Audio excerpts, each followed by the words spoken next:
Welcome to Blocked and Reported. I'm Katie Herzog, and joining me today while Jesse is shoving all the other water boys out of the way in his desperation to touch Jalen Brunson, we have Phoebe Maltz Bovy. Phoebe is a columnist and editor at the Canadian Jewish News. She is the co-host along with Kat Rosenfield of the Feminine Chaos podcast, and she is the author of 2 books, The Perils of Privilege, and now The Last Straight Women on Desiring Men, which just came out last month. Phoebe, welcome back. Thanks, Katie. Great to be back. Great to have you here. This is a special show. We have the last lesbian speaking to the last straight woman. Someone put us in a museum. And we have a lot to talk about today. We are, of course, going to be discussing your book and the controversy around your launch. So even if people don't care about straight women, stay tuned because there is drama on tap.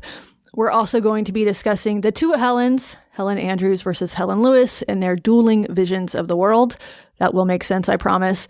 And Phoebe has also agreed to stay on after the free show ends to take questions from our Primo listeners. So if you would like to hear that, join us at blockedandreported.org. Okay, Phoebe, before we get to any of that, let's get personal. So we have been internet friends for a while now. I think probably almost 10 years. And in fact, this podcast exists in part because of you. We were in a group chat, Jesse, Kat, you and I. You and Kat were doing your show, which at the time was on Blogging Heads, and Jesse and I felt left out, and we were like, okay, you're doing a podcast, we'll do a podcast too, so this is really your fault. And yet, I don't really know your origin story. Like, I know why Kat is considered problematic because of the YA stuff, which she just wrote about recently. I'll link to that in the show notes. I know why Jesse is. He's a tranny chaser.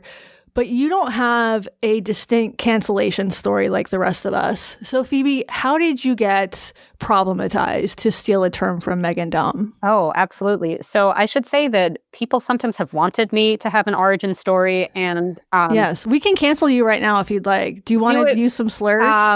I've got a whole list of them. I'm going to do all of them. But yeah, once we can rank the races. The only time I think I've ever been on a podcast where the podcast never ran, it was that the interviewer kept asking me about the time I was canceled. And I was like, it never happened. There was no such time. And they just kept kind of pressing on this. And I was like, do you want me to make something up? I was like, there's just like nothing. I think I've just always been a little bit, I don't know, like unbothered by what people think of my opinions, which is how I ended up in opinion journalism to begin with. So I was always just writing things that were, you know, not quite lining up with any particular ideology or whatever. So there was never any moment that I personally was canceled. I did write a lot about cancellations early on, like about all these pile-ons, when it was called Call Out Culture Still. So I wrote a book, The Perils of Privilege, came out in 2017. I'd already been writing about that topic for a few years. So I was writing about these things happening to other people. I was writing about this as a topic. And you were really ahead of your time. Yeah, I probably hopped on it too early in retrospect for like marketing purposes or whatever. But yeah, it just interested me. But it wasn't that.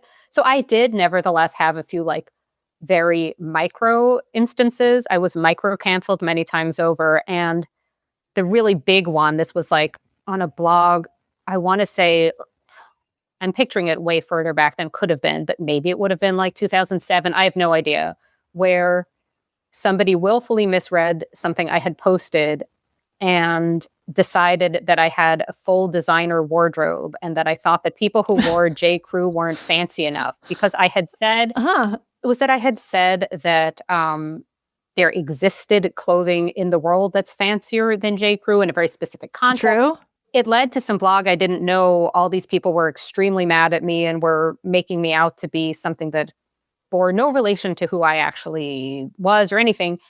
I did know that one of these people was a real life friend of a real life ex-boyfriend. So I thought like there may have been a sort of non-online bit. But it wasn't a big deal though, but it did give me kind of an early clue into the way these kinds of dynamics play out. And yeah, so things like that would happen, but never like a big, but it's also that I have no origin story where I was like really, really, really on the left. And then suddenly something happened. Like, if anything, I'm probably further to the left than I was when I was like 20. Interesting. Is this because you've moved to Canada? It's turned you into a socialist? I just keep passing these hyper woke bookstores and it just keeps in, you know? You have become anti-racist baby. Absolutely. Yeah, so you also have something that I'm very jealous of, which is Canadian citizenship. How did you end up in Canada? So that is very on brand for being the last straight woman. I followed my husband to another country. And he's not Canadian, right? No, he's Belgian. Well, he's Canadian now as well. Like, we both also got Canadian citizenship. But so does he have 3 passports? No, he's not American. He's just Belgian and Canadian. Our kids, though, are all 3. But could you, like, considering current politics, could you move him to the United States? I mean, I'm not keen on even like visiting. Right. Right. Yeah, obviously we can visit, but like, yeah, it's weird. But a lot of the time people will assume, that it had something to do with Trump that I'm here. And we actually moved here in 2015. You should just tell people that. You and Natalie Portman's parents were the only people who actually said they were going to move to Canada. Jason Stanley. That's true. Jason Stanley. Yes.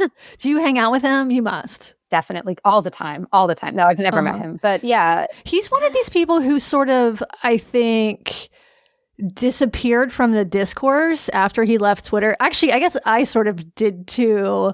But I don't know if he is on Blue Sky, but he was one of these people who was just such a character of the day so often. And he really just removed himself, not just from the country, but from, even more importantly, the platform. Even if he's not on Blue Sky, it feels very Stanley-ish on Blue Sky. So he's there in spirit, regardless. Totally. Okay, so what is it like to be an American in Canada? I mean, is it hard to be in a place where you don't do cage matches on the lawn of the Prime Minister's house? I'm happy to be here now in light of all that's going on in the States. I also don't think day to day it's as different as all that. And I think, yeah. Do you have like mass inflation there? Are you seeing the same economic fallouts from Trump's various hobbies as we are here? I think what I'm seeing is that stuff already was very expensive, and Toronto's just a very expensive city. But like groceries aren't much. It's not as dramatic, I think, as it's been in the States, probably. But like, I could tell you like what the 3 things I buy the most, but I'm not like an expert on the overall. What about, we hear a lot in the US about how the Canadian healthcare system is so much better than ours.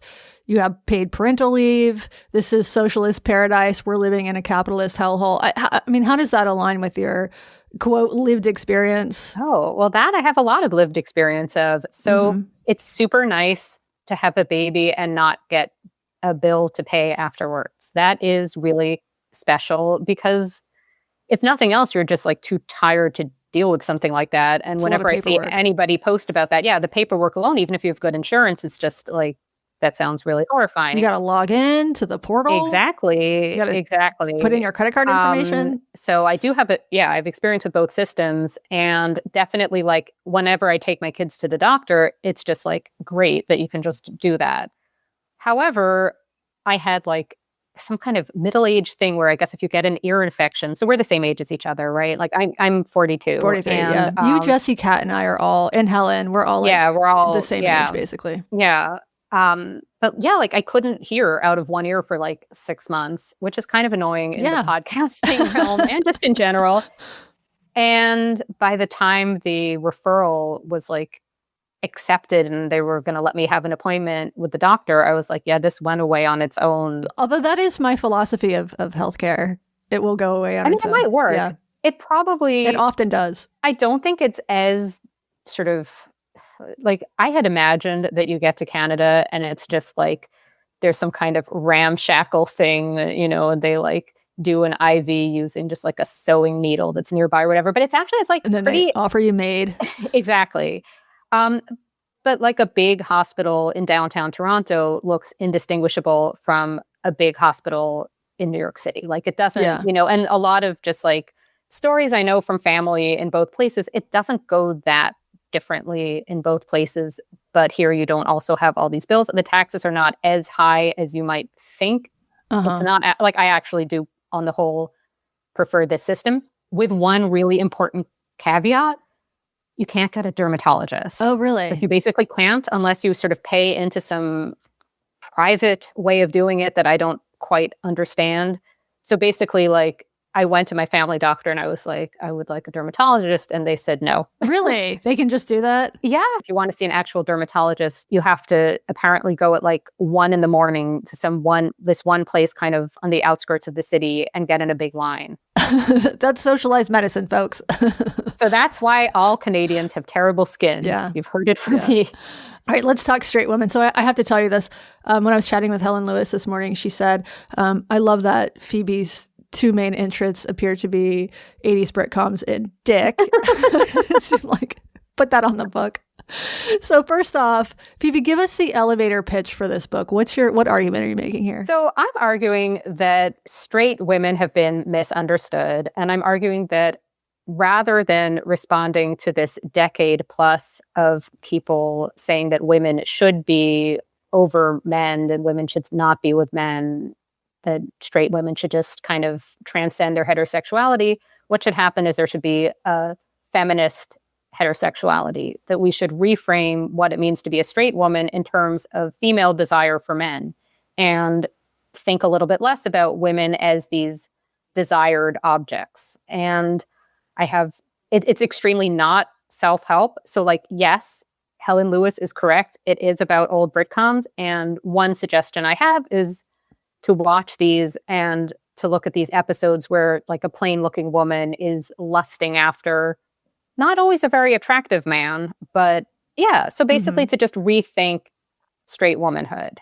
And yeah. You're bringing horny back. Yes, I've brought it back. And would you say that this is a response to 2010s, 2020 era's heteropessimism? Yeah, so I'm annoyed that I didn't come up with the term. Why don't you define that term? Yeah, so I was actually writing about this before that term was coined. It's Asa Saracen's term, writing as a different name when he was still lesbian identified. So it's like, if you go read this original essay from the New Inquiry from 2019, it's about being a lesbian, which when you see the he, him, but I think we can all put this together that this is the same person. Anyway. It's a pipeline. Yes. So basically, straight women, even before Me Too, even before Trump, there was a certain sort of like thinking straight woman who saw herself as not like the other girls. And it started with stuff like women saying that they don't have a white wedding dress. They have like an off-white wedding dress. They're not taking their husband's name. Their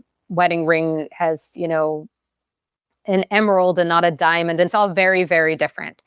Then it started to be this mix of women either, having the male partner, but saying they're not straight would be it some of the time. Other times, there would be the spicy straights.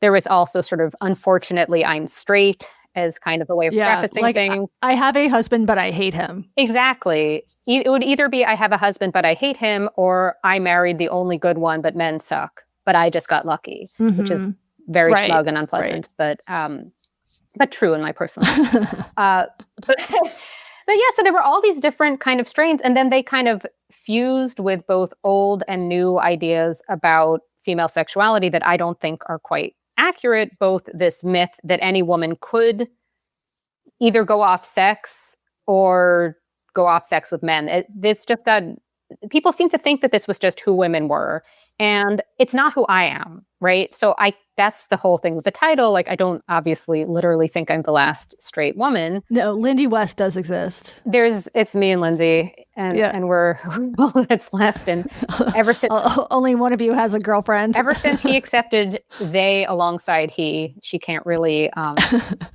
Anyway, but yeah, so basically this had frustrated me for a long time, but it did all really ramp up with Me Too and with this general sort of revulsion, understandable, I think, at Trump. So this was like in 2016 into 2017 and around then. And that's where you get this heteropessimism, this thing where women just really, really either hate the fact that they're straight or, hate men, all the sort of like the male tears, all of that. I bought a woman, I hate to admit this, but I'm going to, in like 2016, maybe 2015, I was seeing a woman who was bisexual and was bisexual, like partnered with a man, like lived with a man, but was one of these like hate men, kill men, bisexual, feminist in relationships with men. And I bought her a male tears mug. She, of course, immediately stopped talking to me when I wrote my detransition article, but I still cringe when I think about the fact that I went to fucking Etsy and bought a male tears mug and had it shipped to somebody. So, while we're on this topic, can I ask you a question as the last lesbian? Of course. How do you feel about, one thing I talk about in the book is these women who know themselves to be straight, but for a variety of different reasons, decide they're going to give it a go with women. They want to think of themselves as either sexually adventurous or so not homophobic that they will, so open-minded their pussy falls out. Yeah, exactly. Yeah. Whatever it is, different things. And, but then what I wonder about when I read these stories is the women they're involving in this who have earnest, attraction to women. Yeah. What is the lesbian perspective on this, speaking for all lesbians? I think my perspective is probably really skewed by just sort of my position in the queer community, which is on the outs. But if I go back to my younger years, for women, and I was one of them, who were 7 on the Kinsey scale, very gay women who dated, who slept with, who sort of converted straight women, there was a lot of sort of social cachet in that position. Does that make sense? It does. And it also gets at some negative feedback I've gotten from, I guess you are not the last lesbian because there's a few others. Yeah. Where it's I think there is this kind of existing investment in the idea that women are sexually fluid and that this is always kind of possible. Yes. And you get it's almost as though it speaks to your particular charm or prowess that I can be the woman who gets straight women. There was a term for it in the Ellen years, a toaster or something like that. I don't remember the context at all. Yeah, I think this exists for straight women a little bit in terms of, there's even a Seinfeld about this. You can convert a gay man? Yeah, I think. I'm so hot that I turn this man gay, or I turn him straight, excuse me. Yeah, I've probably turned a few gay, but I don't know. At the same time, though, it's so that, I remember that distinctly as being an element of my earlier life that existed. I was a part of that scene for sure. But, and it was also, and I should say there's also a gender dynamic there. I think it's more butches or studs, which is the black equivalent of a butch, that, sort of had this sense of yes, I'm so powerful. I can turn straight women gay, clap me on the back.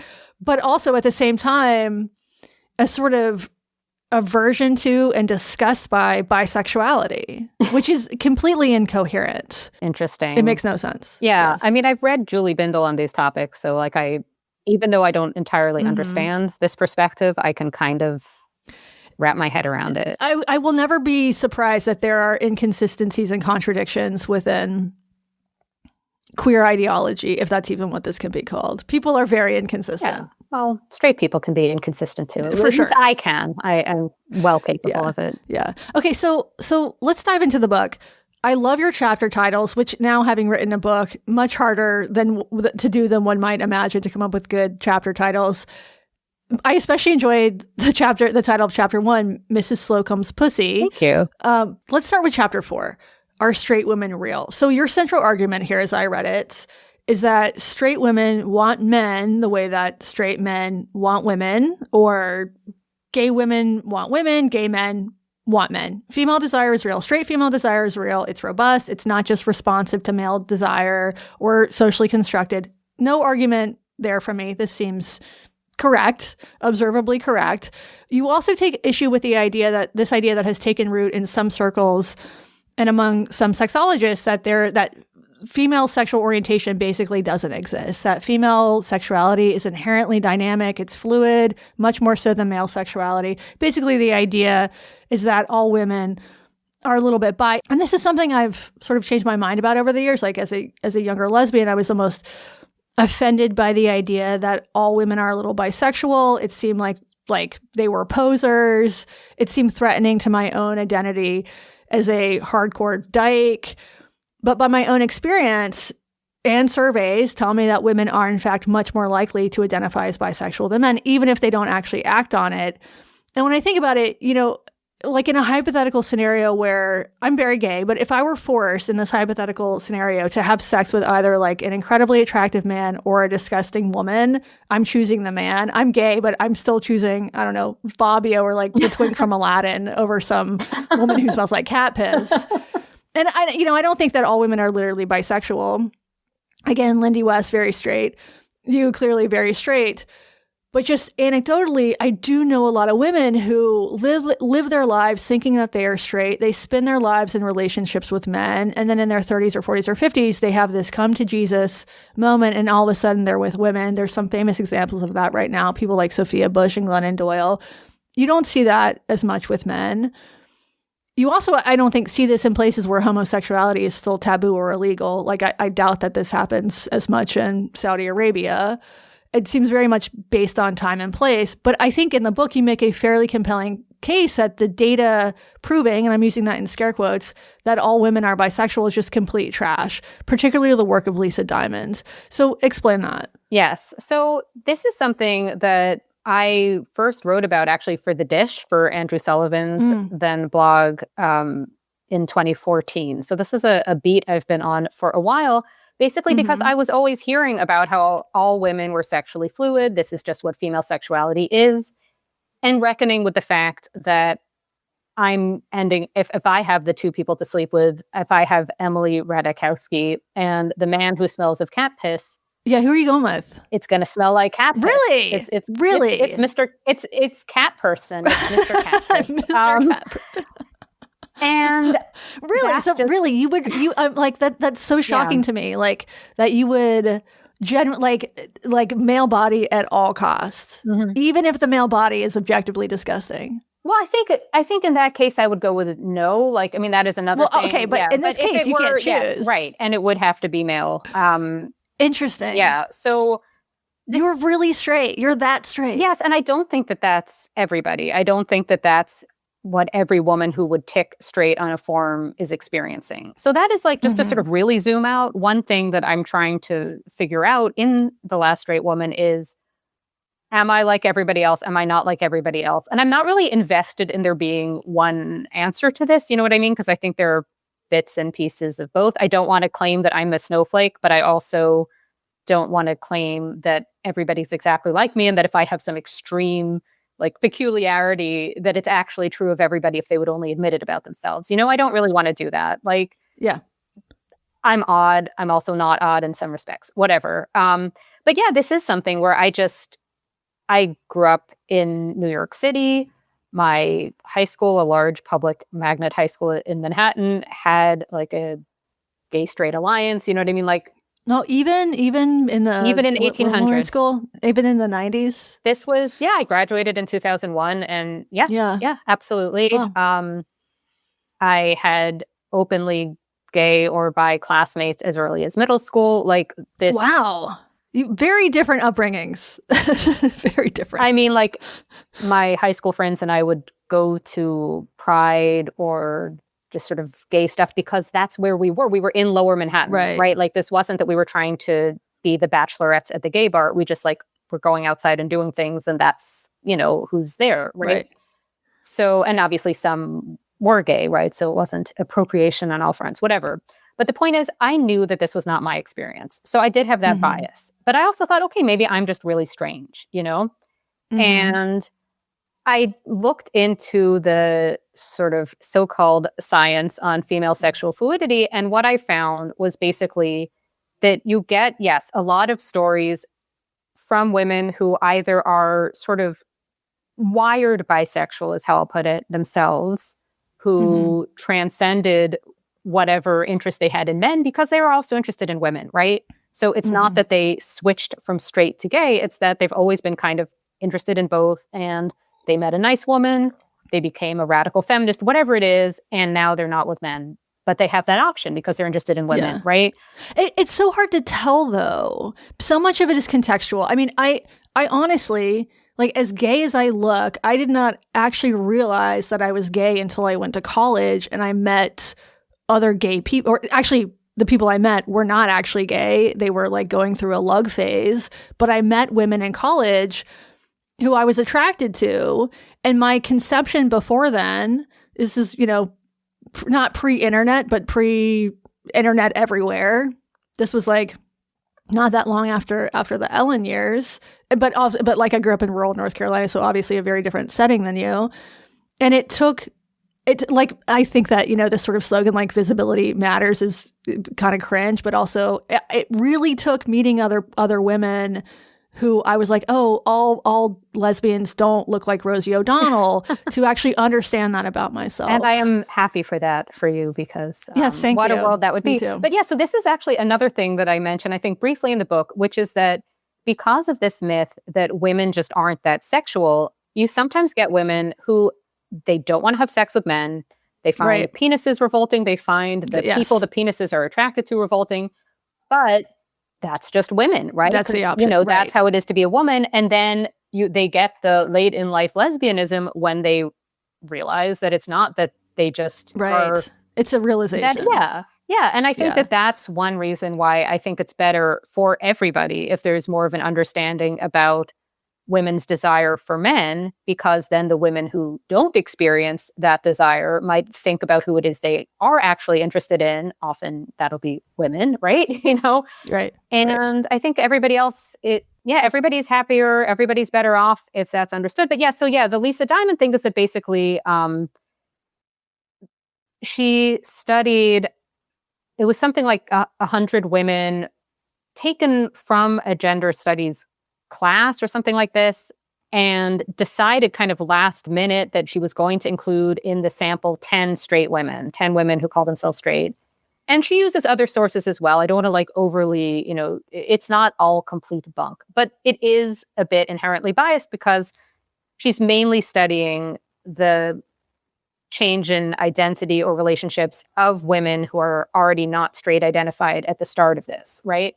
So then what happens with these, I think it was 10 straight women, is that she seems to really, her argument is that female sexuality is inherently fluid. That's how she talks about it, inherently. And how does she arrive there? Well, one place she does is that she says that these women, all of the ones in her study, had elements of fluidity. And well, how do you get there? Things like they could have intense relationships with their female friends. Okay. I have had intense relationships with female friends. It's called having friends. And I don't know that that's... And so I guess what I'm saying is at the end of the day, you can argue for some kind of like one drop fluidity wherein, everything's a little fluid. But like, I think it matters. Like, I guess I think a more pragmatic definition of sexual orientation is, have you ever felt that it would be a real problem for you if you couldn't be with somebody? If there's a particular person you just want desperately and it's upsetting to you that you can't have them, then your sexual orientation includes that category. Having a crush. Yeah, a crush. Exactly. A crush. Right. And I think and a crush where you would actually want like sex with that person, not like a romantic crush, not a friend crush. Yes, exactly. Right. And I think the fact that you could say like, okay, you can have a really expansive definition. You even get with bisexuality for women at this point, although it does seem to be reversing with sort of a new social conservatism that's kind of rising. But whatever, bracketing that, you get women who, I think, this is my theory, maybe I'm way off, will say that because they'd be okay if they woke up tomorrow feeling bisexual, they're basically already bisexual because they'd be okay with it. And that's a definition of bisexuality that I could include myself in. I would be okay with it if I woke up tomorrow and wanted to be with women.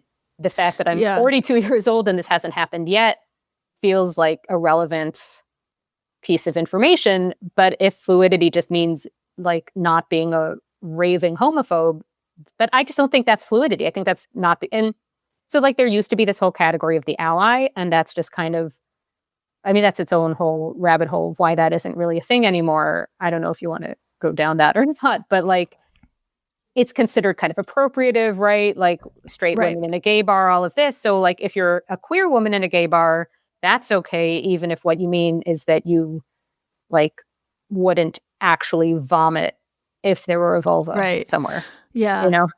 Yeah, I think it's also complicated by the fact that, like, if I think about my own history, like, I absolutely had crushes on boys when I was little, like Jonathan Taylor Thomas. Honestly, still so cute, especially as Simba in The Lion King. Like, that is a fuckable cartoon lion.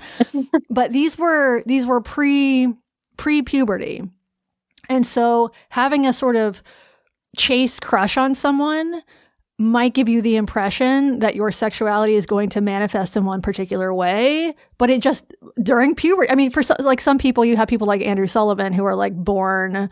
I don't know if Andrew's a dancer, but like born with ballet slippers on his feet, like that gay, or like a like Julie Bindle born with a fucking softball glove or whatever. People who are from birth very clearly gender non-conforming, and I don't mean that in like the trans sense, but very clearly gay from birth. But I think for a lot of people, that realization doesn't come until much later in life, particularly during sort of, when the balls drop. Well, I think it's interesting what you say about crushes, because I definitely think that in addition to knowing from a young age that I liked guys, there would be times when there was like the boy in class you were supposed to say you had a crush on, and I would say that I did even if I didn't. You know what I mean? Like, I also experienced that.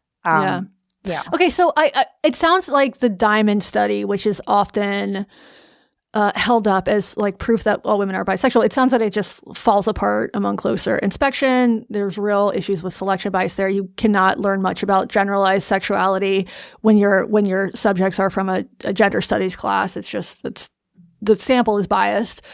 There are also these famous studies where researchers hooked electrodes up to participants' genitals and then measured physiological response and blood flow. And they found that straight men were turned on by, they showed them sexual images or videos. Straight men were turned on by straight porn, gay men by gay porn, and women by basically anything, including like two monkeys humping in a coconut. And people have argued that this finding also demonstrates that female sexual orientation basically doesn't exist. What's your critique here? So here, my critique is actually a critique that the scholars themselves, or at least one of them, has raised about it, which is that basically the female body prepares itself for the possibility, effectively, yes, and I think this isn't obvious to people when they're talking about fluidity, because you're not imagining that a woman is going to be raped by another woman or by a monkey. So you say, oh, well, fluidity, it wouldn't really apply. But I think it is just like a physiological thing happens. Right. It's a protective mechanism. Exactly. Your body is basically lubricating itself so that you're not as harmed when you're raped in the woods, when someone jumps out and clubs you over the head. When the lesbian bonobos come for you, you'll be all right.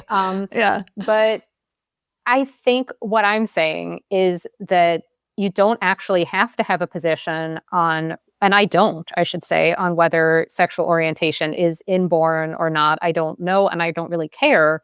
You just have to believe people. This is my believe women moment. Just like if a woman tells you that she's only attracted to men, only attracted to women, believe this. And what I really don't like is this idea that women in particular need to interrogate their sexuality. You think you know what you like, and you have to interrogate it. And or this whole thing of like, well, why do you like men? There is no why, because like I could not explain it. I could retrofit an explanation. I could make something up, but it wouldn't explain why a woman who is like tall, broad-shouldered, and has a bit of stubble, isn't doing it for me. You know what I mean? Like it wouldn't.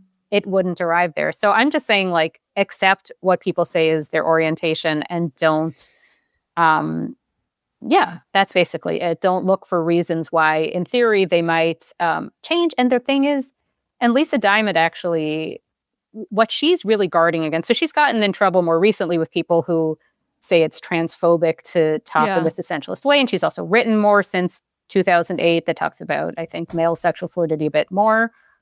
Which is its own thing. And also like a further sort of side note here is that people have probably underestimated how fluid men can be, and therefore assume that it's all this specific thing to do with women. Anyway, once you start saying that all women are a little bit bi, you're saying something that sounds very progressive if you're saying it about straight women. If you're saying it about lesbians, you're doing conversion therapy. Yes, it's interesting. Yeah, all this makes sense to me. I do think that male and female sexuality is inherently different in some ways, both as a result of social pressures and straight up biology, just hormones. I mean, women are obviously more vulnerable than men when it comes to physical violence. And you talk to any trans man on testosterone, and he will tell you that taking tea does make you horny. It makes you, it's harder to cry. It makes you do riskier things. And gay male hookup culture is obviously very different than any hookup culture that requires a female participant, whether that's lesbian or straight. Like, women do not go to bathhouses and fuck strangers. They don't blow their Uber drivers. Jesse and I, the other day, we were talking about gay bars playing porn on TV. That does not happen in women's spaces. There's no lesbian grinder. You write about this in the book. You know, and of course, I'm not saying that women aren't horny. They obviously are. Like, the popularity of Minotaur milking, farm and romance novels and literary smut shows that women are obviously horny, especially on Book Talk. That's what's shown. All bars in Canada are showing this. The Minotaur milking. You know? Yeah. Absolutely. But I do think that on average, women are less sexual, less horny than men. And I don't think that's just sexism or socialization. I think it's biology. Even, dare I say it, evolutionary biology, although I don't want to sound like Brett Weinstein here. Where do you land on that? So, one more thing I just wanted to say about fluidity, if I could just pop that in, which is just that I think that a further bias is that you get a lot of people who just for happenstance life reasons have met a lot of late in life lesbians and therefore assume that all women have that potential. It's real, it's out there, it's just not all women. As to the point about men and women being different. So I once tongue-in-cheek did a blog post called Men and Women Are Exactly the Same. That is not actually my position. And I think that's pretty clear from the book and from other things I've written. Basically, I think what happened is there was this period of time that I talk about, like sort of the 90s, early 2000s of gender neutral sex positivity, where there was this idea that basically all that mattered was consenting adults, where if you said anything negative about the hookup culture, that meant that you were a conservative. And yes, where it was considered very reactionary, it wouldn't have been called this then, but problematic, whatever, to say that there are any differences between men and women. That was ridiculous. Yeah. People picked up on this. A lot of people picked up on this for a lot of different reasons. So you had the whole Me Too era, right? That at its most extreme would be things like claiming that women are afraid to step outside because of all the men who, whatever. Every time I step outside, I'm constantly being sexually harassed. I'm so hot. Exactly. So, so basically there was this backlash to that, very sort of multifaceted backlash from a lot of different political positions. What I find strangest about some of these positions is that, like, you get people saying as if they're really radical, like, actually, men and women are somewhat different. Yeah. And it's like, everybody's been saying that since at least 2017, nonstop. Everybody of all politics. Women are from Mars, men are from Venus. Yeah, so then you get like or men from Mars, women are from Venus. Exactly. I can't remember. One of those. But like the Substack sort of gender slop type content, all of this. Like, but it is in response to an actual feminist position. Right. So it's all these things, backlash to backlash to backlash kind of things. Yeah. My position is, yes, that men and women are different and that there's a certain type of sort of sordid sexuality that is less found among women, and that the man who basically like sees, a piece of ripe fruit and, wants to like, whatever, fine. There's certain things. And yes, this is something that I talk about in the book, like certain specific situations men get themselves into that women just don't. There's only so many Aylas, and it's Ayla. Exactly. And where I think people overestimate the differences or overstate the differences is, first of all, I think there's a myth that women, because we don't experience these things, cannot understand this. So like literally cannot wrap our heads around things that men think or get up to. You get this sometimes with like certain gay men will say like that women just have no idea, as if the body doesn't have like only so many holes. You know what I mean? Like as if women couldn't imagine, like we can imagine, we don't care. We're just not as moved by it. Yeah. But also just the really important thing that I think is the same in men and women is just that I think we all divide the world into would or wouldn't to some degree. Some malleability. It's very binary, 1 or 0. Effectively. And I think that like I think people imagine that women are kind of a maybe about everybody. And I just don't think that that's true. And I think that women try to persuade themselves it's true. I think I'm much like with the opinion writing that I do, like I just don't really care so much what people think. I've just never had this gene that I guess many other straight women seem to have of feeling like we have to sort of force ourselves to like somebody we don't. For the same reason that I've never felt that I needed to convince myself that I liked women just to be interesting or open-minded, I've never felt that I needed to like, be involved with a man I didn't find attractive in that way. And so this is why I actually do also have a chapter where I ask if straight women are gay men, which, spoiler, we're not.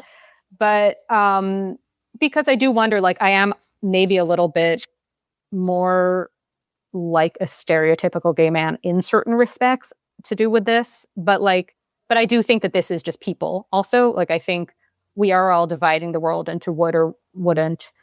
And we should feel free to be drawing these boundaries, And yeah. Do you think that, has this changed at all as you've aged? Has it changed for me? No, I think I think the world has the woulds and the wouldn'ts. It's the woods are few and far between. And by would, I don't mean like need to, like I'm monogamously married. I'm not, cavorting around whatever, but like, I think there is, but I'm still a person.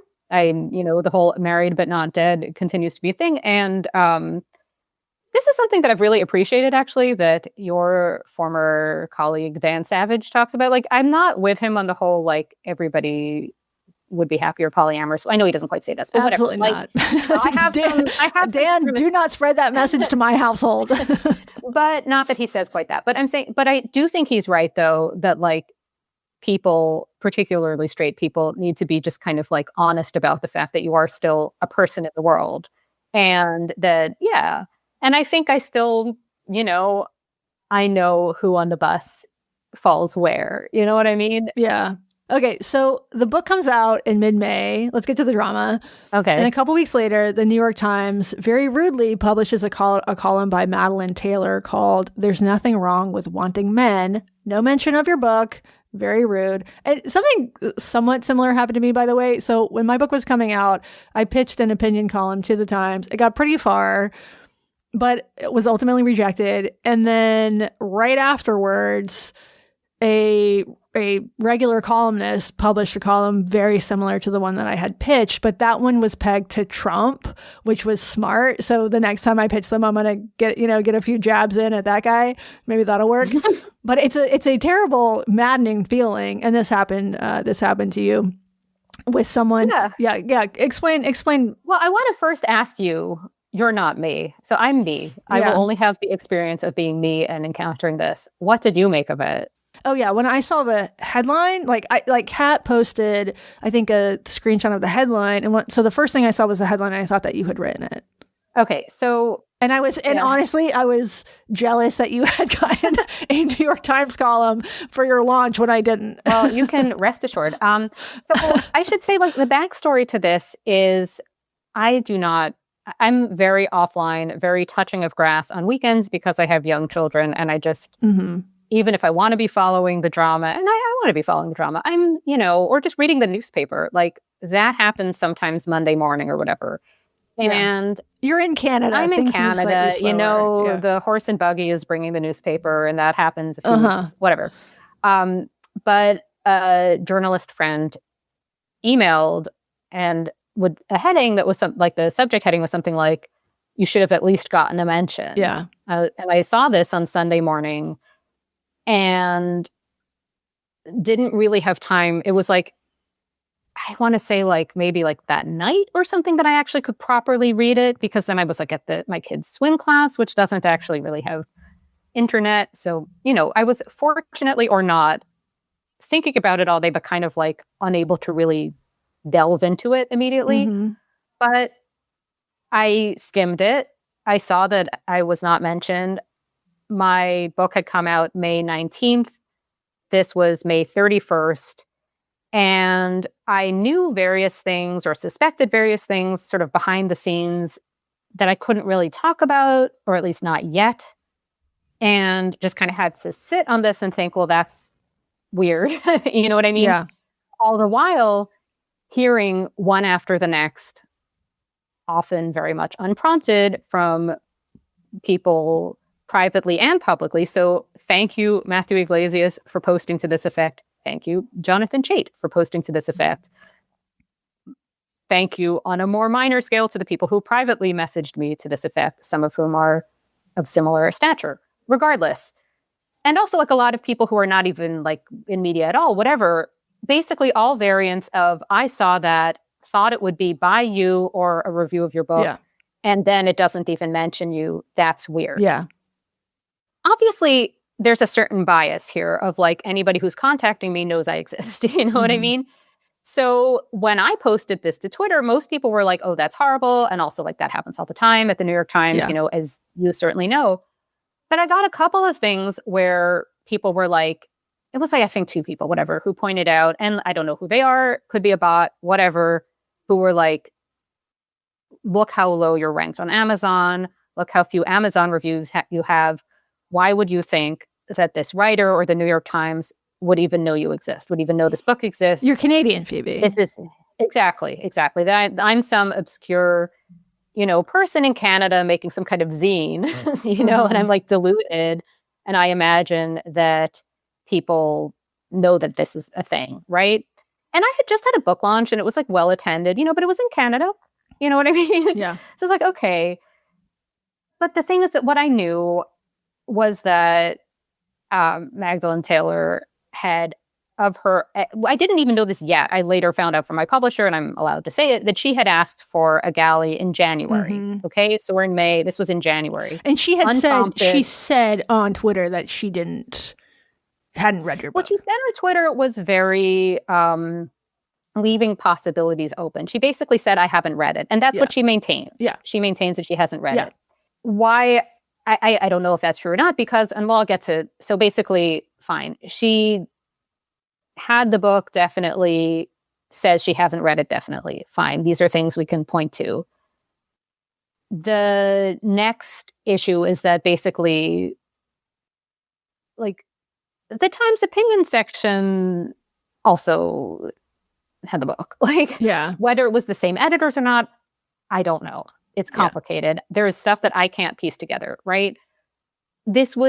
I never personally was interacting with them, so I can't say that I pitched something because this was all like through the publicity team, you know what I mean? So I have no idea whether this is like sitting in their pile going out to the recycling or whether they were seriously considering it. I can't know that. You know what I mean? But basically what I can know and what's relevant, I think, to the story is just basically that this theory that the reason that my book wasn't mentioned is that it's just nobody knew about it and it was so obscure is not, it can't be that. Wrong. Right. So what's happened is I've just felt in this weird state of like confusion, frankly, about what to make of this because so then, and this is all before I even get to what's in the article because that kind of complicates things. I don't know whether I was ripped off or not. My sense of the timing is that this was another one of these things where the Times basically learned that something's in the air, decided to cover it in a way that makes them seem like they own the topic and sort of not mention other things for that purpose. Yeah. There's the complicating factor, I think, here, and this is something I'm continually dealing with, is that when you've been problematized, to once again go back to Megan Dom's term, which describes me for sure, I think you to a slightly lesser extent because you haven't. Well, maybe not, and I'll get to why, but yeah, go on. Yeah, there's this, you never know if you're being ignored or snubbed, and if it's because of your public reputation or if it's completely unrelated. But there's this question, like, why am I not getting published? Why am I not being included? Is it because of the bullshit? And you just never know the answer to that. And it could always be completely normal. Like there are plenty of reasons to not mention your book. Like, it just didn't fit into the argument. She's been on this beat for a while, whatever. But you just never know if it's like a result of all of this dumb internet bullshit, or if it's like a completely pedestrian explanation. Like, I didn't open the book. It didn't seem relevant, whatever. Yes. So a few different things here. First of all, one final thing about the did or didn't open the book. In the book, in one place, I mention something that Magdalene Taylor wrote for the cut that I think she got wrong, like a sort of detail. Shit, I wouldn't cite you either. Exactly. But that's what I thought. I thought if I read a book and it said something that I got wrong, would I find a way to not mention that book in my big splash article? I would do that. Yes. So that I think is relevant. And it doesn't mean that she read the book. It means that if she has a digital copy that she could have scanned for it, you know what I mean? Like, there are any number of ways somebody could have told her, whatever. I think that's very possible. Yeah. And probably, knowing how human beings are, the likeliest explanation, right? So, okay, regardless. But the whole problematized thing, my day job is that I'm the opinion editor at the Canadian Jewish News. Yes, inherently a problematized position to have at this moment. Yes, but more to the point, one of the things that I cover, one of my beats there, is really like this whole thing of literary and artistic, but mainly literary cancellations, things where a writer is either pro-Israel, perceived of as being pro-Israel, insufficiently anti-Israel, whatever. And, and they're not getting whatever it is they want to get, whether it's a book deal, publicity, whatever. Now, this is a really, really tricky thing to cover because everybody wants more press than they're getting. Everybody wants to write a book. Most of the time, like, it's not anti-Semitism most of the time, because it couldn't be, because most things are not, Right. And no, like Lee Stein has written about this. Book reviews barely exist anymore. Nobody's like PR people. I'm sorry, PR people, they're all dog shit. Like, it's not through, I think, any fault of like lack of effort. It just doesn't work. It's just, the whole industry is a mess. Like, my first book, I wouldn't say objectively that it went like great, and there were a lot of things that didn't go great about it, but like, I appeared on so many things and like did so many things that just the things don't exist anymore. You know what I mean? Like, the things that reviewed me they're not around. Like, so I don't even know how, like, there's like the remaining thing. So that's another reason that this New York Times thing felt so high stakes, because there's just so little left. Right. So I did get a positive review in the Wall Street Journal. There are some other things out there that exist still, but like, whatever, it puts a lot more pressure on the one. Yeah. But so what I was going to say though is, it only occurred to me, even though this is literally my beat as the CJN, it could be that I'm perceived of, despite not being on a Middle East beat, despite having like pretty like common for a Democrat, at least until recently, I think there should be two states. I think there should be peace.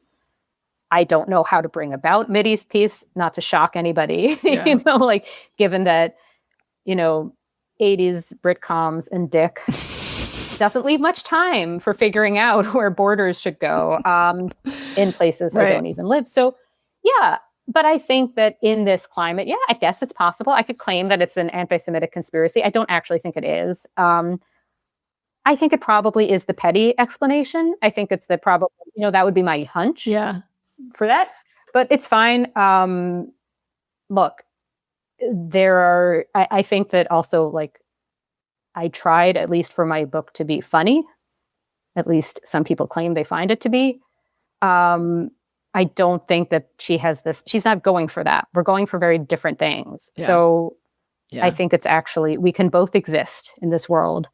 Yeah. Well, I feel for you. It's annoying. There's a National Geographic article about Now Checksound came out right after my book, and people kept sending it to me. Like, I saw this and thought of you. And I'm like, you don't understand. This does not make me feel good. Oh God, that's awful. I'm not happy about this. I mean, I can't ever tell, like, when people say, oh, it's good that the topic's in the air. It's like, it's good if you figure out what to do with it. If you have some kind of spin and exactly. Good for who? Okay, Phoebe, let's talk about the Helens. So we're going to continue this theme of sex and gender and discuss two dueling articles. The first is by Helen Andrews. This came out last October. This inspired much discussion on the internet. The second is something, not really, but something of a response to that piece. That one's by Helen Lewis. That one came out more recently, just last month.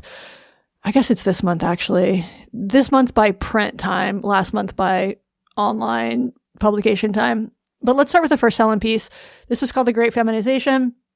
It was published in Compact, and Helen Andrews is arguing this based on an argument I believe a man made first, she says, that modern American culture has become sissified. And it's because women now dominate so much of white-collar professions that we get things like, for instance, cancel culture. If not for women, men would work out their disagreements the old-fashioned way with fisticuffs and duels at high noon. And Helen Andrews sees this trend as an existential threat, one that's not organic, but has been artificially imposed on the public through anti-discrimination law and HR departments.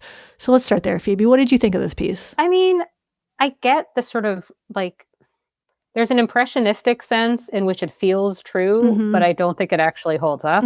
So the idea that people who do an internet pylon are similar in spirit to middle school girls excluding one from their clique. I get it. I see why it feels similar.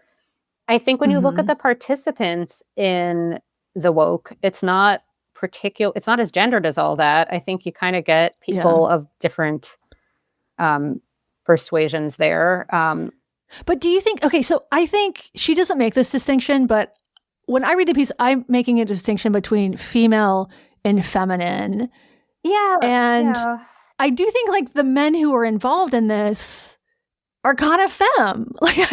And you know, I'm talking about men basically in our milieu, men with email jobs, men who spend all time, and like gamers would fit into that, you know, people who spend all of their time online rather than out in the fields or hewing logs or whatever. It's kind of femme, even if it's not female. Sure. I mean, but I think you end up like, you can call it whatever. If it isn't actually gendered, I mean, like a woman whose job is like a caregiver for elderly people is probably not participating in the cancel culture discourse online probably either. You know what I mean? Like it depends. Probably like not. A lot of different jobs are like there are the types of jobs that lend themselves to this and the ones that don't. And right. It's very classed. Yeah. Like she talks about how women are taking over the legal discipline. This in particular to her seems like an existential threat. She completely ignores the fact that in America and most of the world, many jobs are still very segregated by gender. Work like trades jobs are very gendered. Maybe less so. There are you know, more female firefighters than there probably were 30 years ago. But if you want an environment without women, just go get on a roofing crew. Like that still exists. You know, women are not stopping you from joining a logging crew. There are other factors at play here that are diminishing those jobs. Yeah, I mean, there were a few things basically. One is that I think the supposed takeover by women of, you know, all these different spheres, what you actually look at is that there are a lot of women in the low rungs of whichever sphere, but it's still men at the top, right? So yeah, that's one piece. And yeah, I mean, if you look at a field like tech, like there are obviously more women in tech now. They're mostly in project management positions. Like there aren't that many women in engineering roles, but there are a lot of women in sort of the people-centered discipline, the word cells rather than the shape rotator jobs. And those positions are the sort of referee kind of jobs. Yeah. I mean, I think there's also though, and I want to talk about, because I think hierarchy is really important for this in a way where gender, like I think gender relates to it and in a kind of more complicated way. And the way I'll be able to unpack this is I found that I blogged about it at the time, which helps me organize my thoughts. Yeah. Which is that basically, so like, to give an example, I did a PhD in French. A typical seminar would be, I'm in a room with a bunch of women. We're all in our 20s, maybe a couple are in their 30s, but mostly in their 20s. And the professors are men in their 50s or thereabouts, right? That would be kind of the dynamic. I think there are two things she kind of misses. One is the 2008 recession and just what things have been in media, in academia, in publishing, and anything that is considered even adjacent to these where there are all these people fighting for scraps, right? Yes. I think that the fighting for scraps is why there's this whole where cancel culture came from, right? Right. We're crabs in a bucket. Exactly. Yeah. So I think yeah. This relates probably in some convoluted way to the thing where a field is kind of valued less monetarily when there are more women in it, right? So I think it relates, right.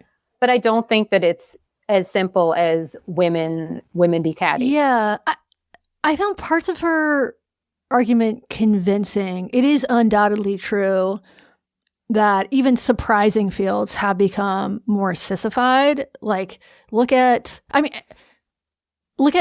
professional sports. Like, you have hockey teams and football players like wearing like gay pride shit. I don't think that's coming from straight men. I think that's coming from like the women in marketing and like the gay men in marketing. It's woke capitalism. It's woke capitalism, yes.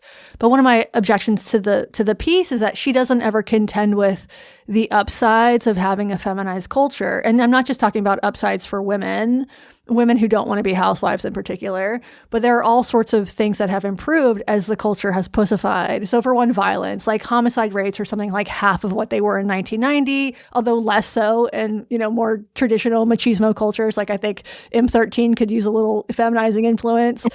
Sexual assault is more rare, although the definition has grabbed. We have all sorts of laws that protect people against labor exploitation. Dog fighting is illegal. You don't see peeping toms as much anymore. Domestic violence is illegal. Family planning exists. Dads are more present. They have better relationships with their kids. And she doesn't contend with what the world today would look like if it reverted back to 1950s style patriarchy. And it's not as though the feminization of institutions happened in a vacuum. It happened as a response to the way the world actually was. And look, I've got plenty of gripes with some aspects of feminism, particularly blank slate feminism. I do think men and women are inherently different. I do think men and women in general resolve conflicts differently, although Jesse accepted like he's not going to do well in a cage match. But I think something is lost when people have to fear the wrath of the HR department for benign offenses. But it's not like we don't have models of what the world looks like without women participating in civic like we do. It's called Afghanistan. And not only do I not want to live there as a woman, I wouldn't want to live there as a man either. Yeah, I think that's right. And I'm thinking again just about these sort of like all things equal differences versus individuals, right? Because what's sort of ironic in a lot of these things, and this is something that comes up in the other Helen's article, is that the women making these types of arguments are sort of by definition women with jobs and women who argue in a type of way that is not classically feminine, right? No, totally. I think you and I right here, I may be like off the Kinsey charts, whatever, for sexual orientation, but in terms of gender conformity, I have a literal housewife. A lot of the men in sort of the masculinist manosphere, they wish they could have the trad wife that I actually have. From what I understand from listening to your podcast, that is correct, and it's amazing. They want to make it out of AI, and it doesn't work. Yeah, I completely understand, and especially having a housewife without having children is like actually really perfect. Although she does all the man jobs too, not just the woman jobs, but also the man jobs. Yeah, I mean, it seems obvious to me that the argument that Helen Andrews is making, that this is an existential threat and it must be stopped, that this would be bad for women like us, and it would be bad for women like Helen Andrews. Do you think that this sort of anti-feminism on the march, do you think that this is on the march, both in, in federal government and in the culture, do you think that this is a real threat? Or do you think this is just like online chirping? I think it's hard to know when a pendulum is swinging, how far it will swing. You know what I mean? And I feel like I'm bad at predicting that, but it certainly is swinging. And that gets to the other thing that I think was wrong in Helen Andrews's argument, which is that and I think similarly, the Jacob Savage piece that Compact published not that long after about... they're really on a beat. Yeah, about the straight white millennial men being screwed over. Yeah. Both of these articles have this way where they take place in some alternate universe where history stopped in like September 2024. Right, where Trump doesn't exist. Well, where he exists, but with not his second term. And right. I think the people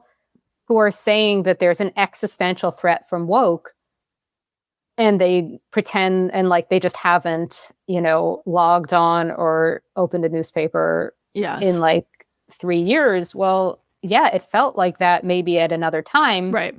And I could understand, again, like if it's a book, because I know about like the nonfiction, whatever, the lag.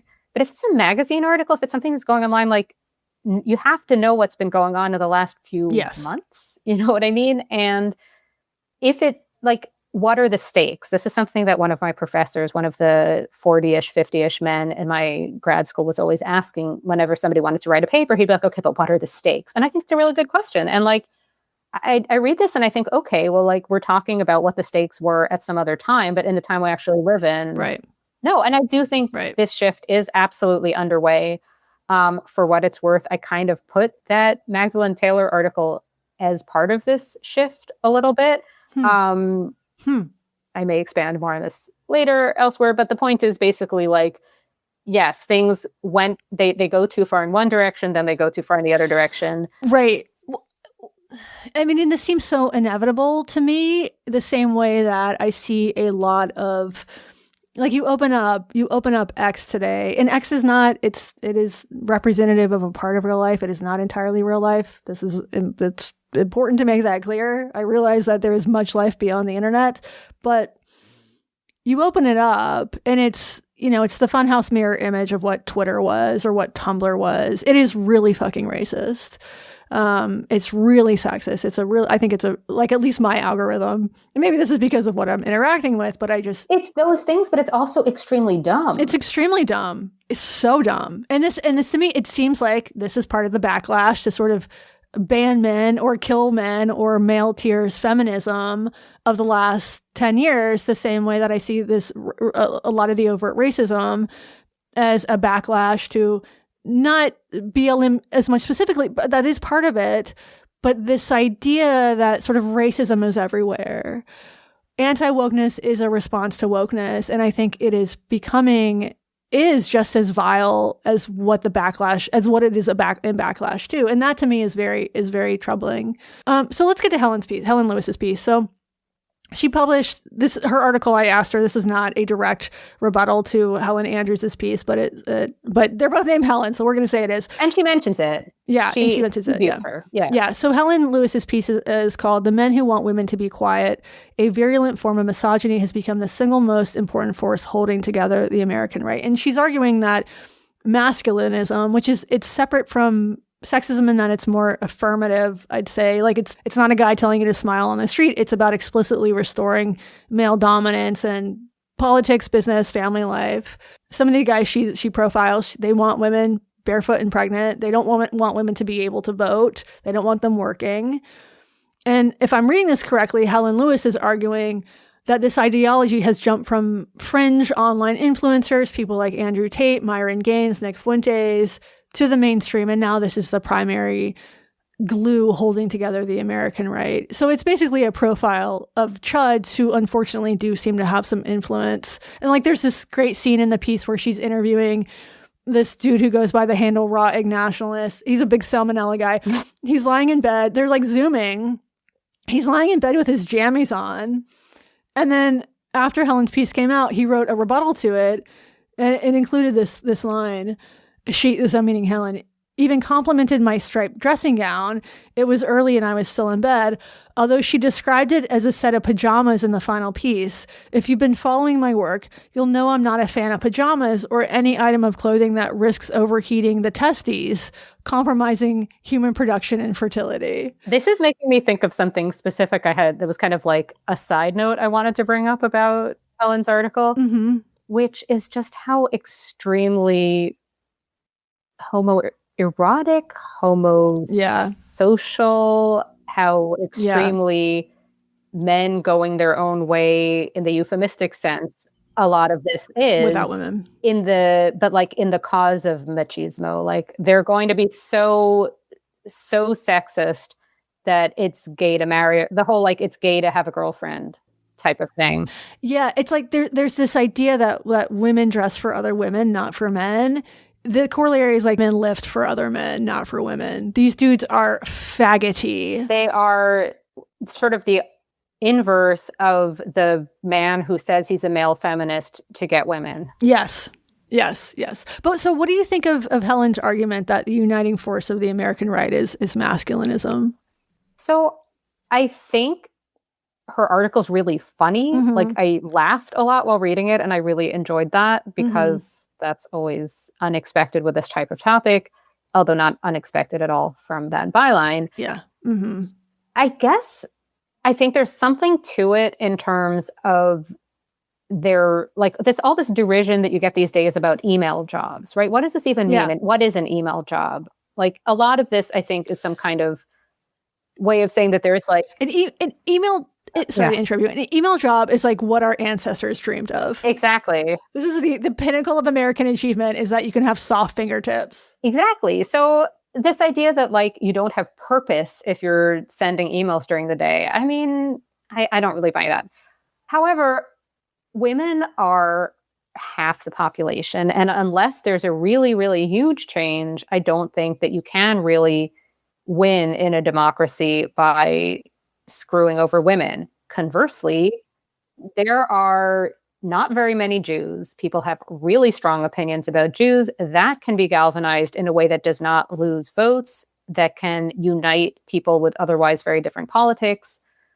If I were going to pick something to spiral about that wasn't my own petty professional, rivalries, which is what I'm actually always going to, I'll always choose that first, of course. Sure. But if I was going to pick something sort of in the world, I think that that's a bigger threat just because there are very few Jews. People have a lot of notions of who Jews are and what Jews are like, people who have never seen a Jew before, and you can go anywhere with that because they're just like, even if Jews are overrepresented in whichever upper rungs of whichever industries, at the end of the day, as is proven time again in history, Jews are not actually like in charge of everything. It's like it's like we're a small minority, really small minority, as small and at this point, not at all united minority with like a lot of different views.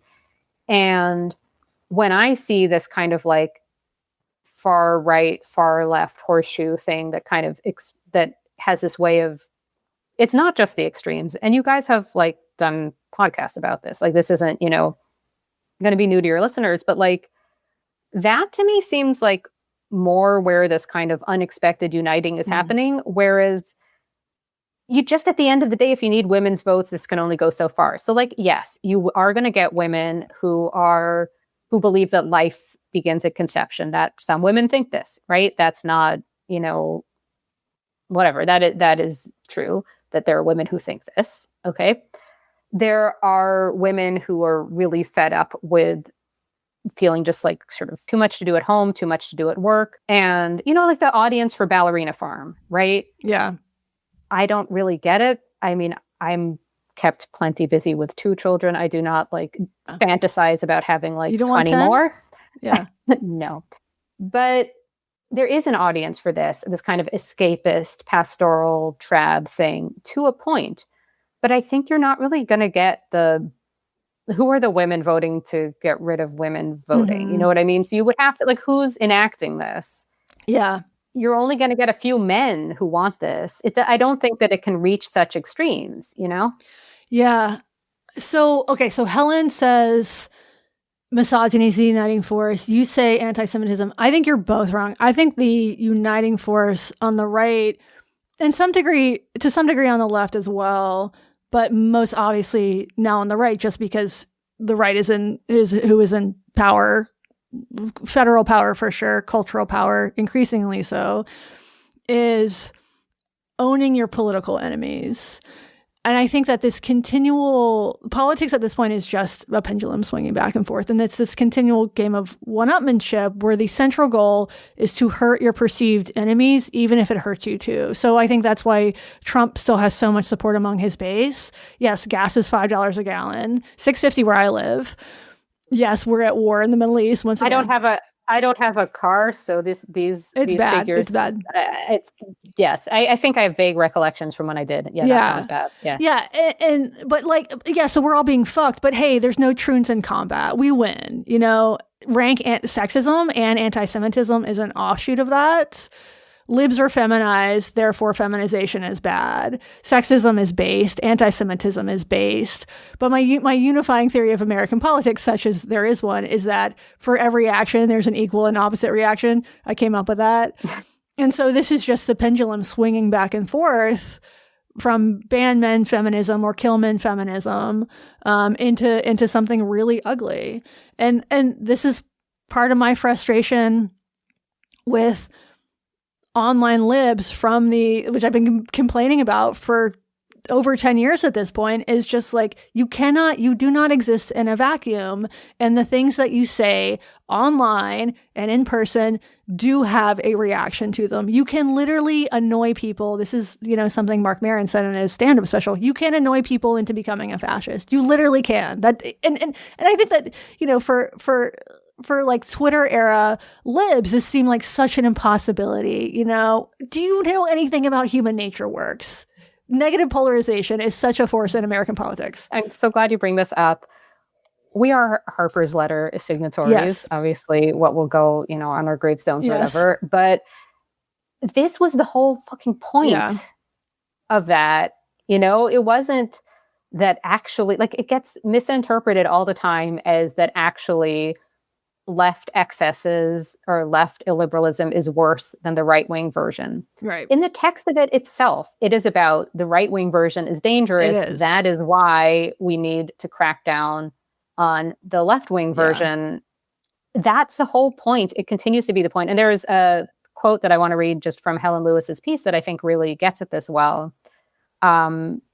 She writes, "The reductive view of the world, women things bad, men things good, is the mirror image of the worst excesses of 2010's Tumblr feminism." Totally. When introverted teenage girls posted hashtags like kill all men and drank from mugs that read male tears. Yeah. I read that and I was like, yes. This is it. I may have texted too. But yeah, I mean, I think that that's absolutely it. That aside from it being like annoying to the people on the same side, roughly, it just absolutely, it gives, and this is what I tried to argue in my first book, and yet we still got Trump, whatever. I tried, sorry, it didn't work. But like, just, even if there isn't a huge win for the most extreme of progressivism, once that place on the spectrum declares victory, once it hangs that mission accomplished flag, it gets a backlash as if it had won, right? Right. And then it just, everything gets worse. Absolutely. Okay, Phoebe, thank you so much. I really appreciate you coming on to speak with me. And the book is very enjoyable. We will put a link to purchase it in the show notes. Please, everyone, go ahead and do that. We are going to say goodbye to our free listeners now. You are going to stay on and answer some questions. So free listeners, if you want to listen to the whole thing, join us, bloggedandreported.org. This has been Blogged and Reported. We are produced, as always, with help from Jessica, the 80s baby. Phoebe, thanks for coming on the show. And everyone else, thanks for listening. Bye. Bye.